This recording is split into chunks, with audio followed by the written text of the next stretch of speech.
Do you have time to maybe share one or two more stories, or we're done for Okay, tonight? we'll go one more story. What story you want to know? You got one in your mind? I can't remember anything else, but I would like also something spicy like this one, like scary with something, like supernatural happening. I like those stories. Well, let me tell you something very supernatural. And this is a mystery to me to this day. I don't know how it happened. I can't explain it.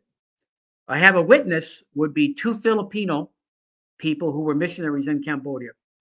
They had been in a very small community for quite a while, and I discovered them, and I just wanted to encourage them.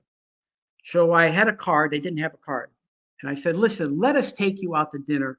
We're going to drive you from your little village. We're going to take you to the bigger town, and we're going to treat you out.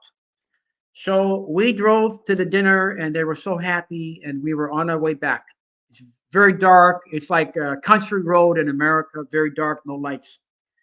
And so the one lane of traffic is all lined up with mostly trucks, just lined up, and they're going the opposite way that we're going. And we're driving back. It's pitch black, very dark. And I'm not driving that fast, maybe equivalent to 40 miles an hour. They got kilometers over there. So all of a sudden, a big truck pulls out right in front of us, maybe the length of 10 truck lengths away from us.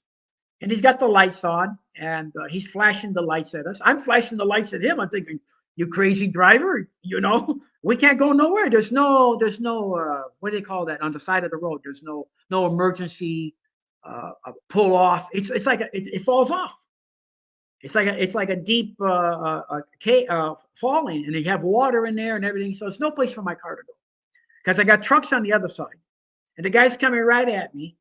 And Visset is my director of ministry. He's been with us for 19 years. He's in the car with my wife and the two Filipinos.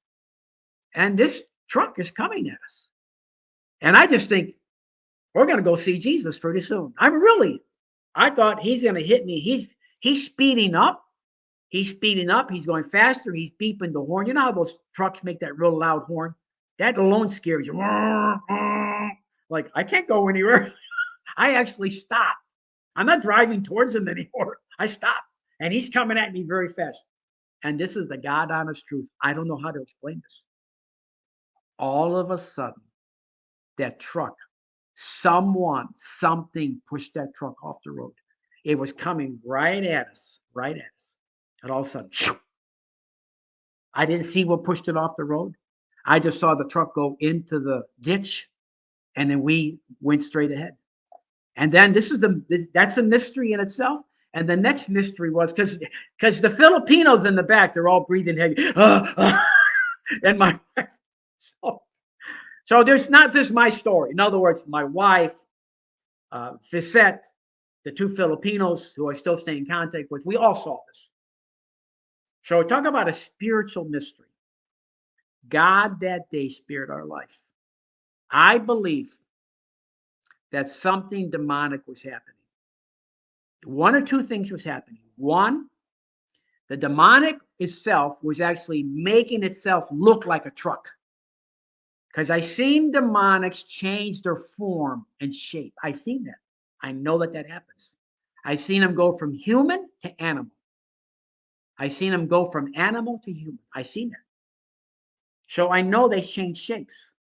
I told you the story about the young boy whose grandmother face, and all of a sudden the face changed. I told you the story of the boy with the um, Nelson with the seance, and the people all look like animals.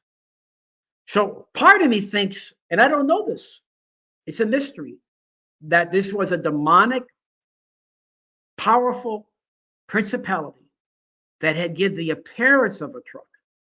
And it was coming, and it was so real that my wife saw it, Visette saw it, the two Filipinos saw it, and I said, so in other words, it's not just me. If it's just me, it's a different story. But the five people saw it. We heard the sound of the truck. We saw the flashing lights. Or it was a real truck, a real physical truck that was knocked off the road, and then it was taken. Because when we looked behind us, it's all pitch black. So, but there was a big ditch there, so the truck could have gone into the ditch. We don't know. I don't know if it was physical or spiritual. All I know is God's spirit in our life. Oh, absolutely. So why am I saying it? I'm saying because you have to know your call.